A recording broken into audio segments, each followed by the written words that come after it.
Hi, today is Thursday, March 16th, 2017. It's the fourth day of the third week of Lent, and this is Swede Speaks.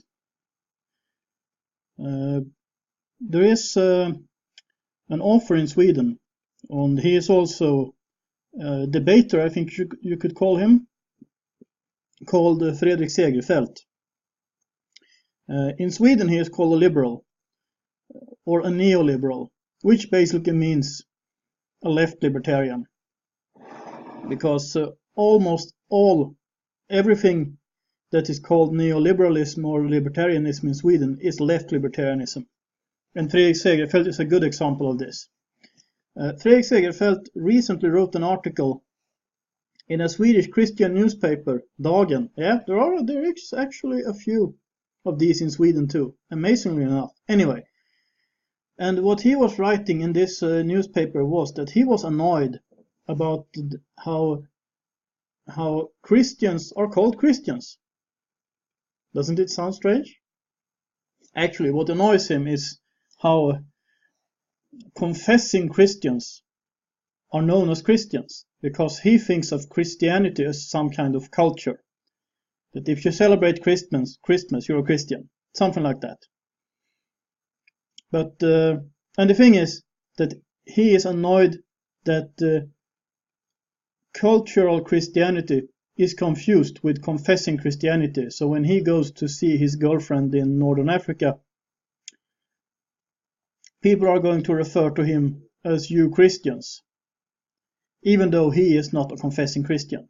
And because of this, and I think he realizes that he is culturally Christian, although he's not confessing, and because of this, he wants guys like me to use some other word, and he has some kind of reasoning about how in his youth people who were confessing Christians would be called religious, and that would be much better. Well, the thing is, first of all, just calling someone religious doesn't say which religion you belong to. It doesn't say whether you're a Christian, whether you're a Jew, whether you're a Muslim, whether you're a Buddhist, a Hindu, or whatever. And you could discuss whether all of these really are religions. In my case, I consider my faith to be about my relationship to God through Jesus Christ. I can sort of agree that it's a religion if you use a very broad definition of the term religion. I will have a bigger problem accepting that Islam is really a religion. It's rather a political ideology dressed up as a religion. Yeah, sure, it does involve some metaphysical ideas about the afterlife and so on. So maybe it fits the broad paint, but only religious does not say what you believe in, and it is somewhat problematic or disturbing. And the funny thing about Fredrik Segerfeldt is that recently, a few months ago I think, he officially converted to Islam. And the reason why he converted was that he had a girlfriend from Tunisia, Morocco. I'm not sure, but it was one of the Muslim North African countries anyway. And he converted so he can be allowed to marry her. He is not really a practicing Muslim. He has just converted anyway. I don't know where to begin with this, but I think I'm sorry for these words, but I think a guy like Fredrik Segerfeldt is, to put it mildly, he's a fool, he's a coward, he's a traitor, and he's not doing anything good for himself, for Western civilization, which he obviously doesn't understand the good thing about. You would expect a libertarian to understand that, but usually they don't, especially not the Swedish ones. The Swedish ones are almost always left libertarians. And if they're not, they will end up as conservatives instead. And also, what Fredrik Segerfeldt should learn, he should learn history. So I will give you a short overview of Scandinavian history. Do you remember hearing anything in history class in school about the monks in continental Europe and how they prayed that the Lord would save them from the rage of the Northmen? Maybe you heard about that.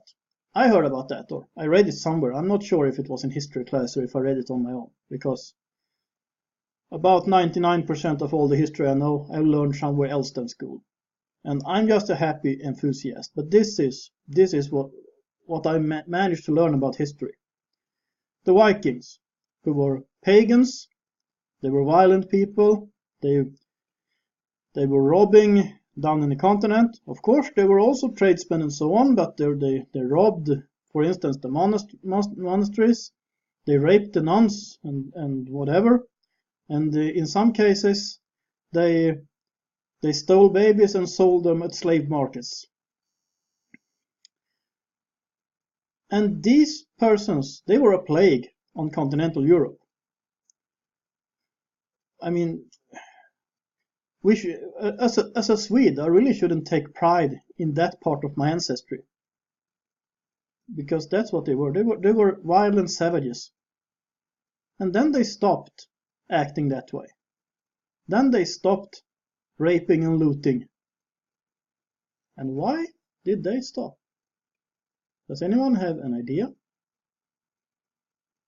Because the Vikings started going to church. They left paganism and became Christians. Of course, this took a few generations. I mean, the first Christian missionary that I know of in the north is Ansgar. I think he was a Frenchman. At least I think he was sent out by the Frankish king. And he went through what is now Germany. He went to Denmark. And then he went to the realm of the Swedes. There was no Sweden at that time. Sweden is a later invention. But there were Swedes, there were Geats, there were the people of Gotland, etc. But he went to somewhere around today's Stockholm. Not exactly Stockholm, but in the neighborhood somewhere, because Stockholm also did not exist. And he preached the gospel. He must have been a very brave guy. But of course, God was on his side, so he could plant a seed. And the Vikings also had their thralls, a sort of slavery. And a lot of them, you could expect a lot of them were Christians, because they got them, they took them as prisoners in wars or in raids, etc. And then they took them to the north and put them to do forced labor. But when the Vikings turned over to Christianity, what happened? As I understand it, there was actually a few Christians. Christianity grew organically in Northern Europe. But then you had when the king accepted Christianity, and the first Swedish king, who was not king of Sweden, he was king of the Swedes. His name was Olaf Skötkonung. Olaf. Well, the other word is difficult to translate, because the historians are arguing of what it actually means. I have seen the translation Olaf the Scot King and the Olaf the Skit King, and because it has something to do with taxes, which is called skatt in Swedish. But anyway, I digress. This King Olaf, anyway, he was baptized according to tradition at year 1007 at Husby in the west of Sweden, in the west of today's Sweden. That tradition has been questioned, so I don't know if it happened at that specific time, at that specific place. But Sweden, or actually when Sweden started to exist, it was already Christian. Before that you had the Viking kingdoms and so on. And they stopped raping and looting, and in a few generations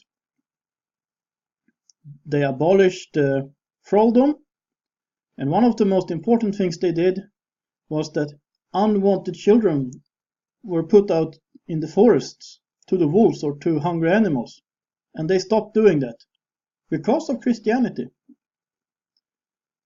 And I think Segerfeldt should try to inform himself a little about this history, about the history of Sweden the Northern Europe and whatever, the history of how Christianity shaped Western civilization. And a guy like Segerfeldt, who is a left libertarian, who wants no or almost no taxes, who wants only a night watchman state, or maybe no state at all, I'm not sure about that. And he seems to think that it doesn't really matter which culture people have, the value system, the cultural norms, that the only thing that's important is sort of that the economy is free and there are no regulations and so on.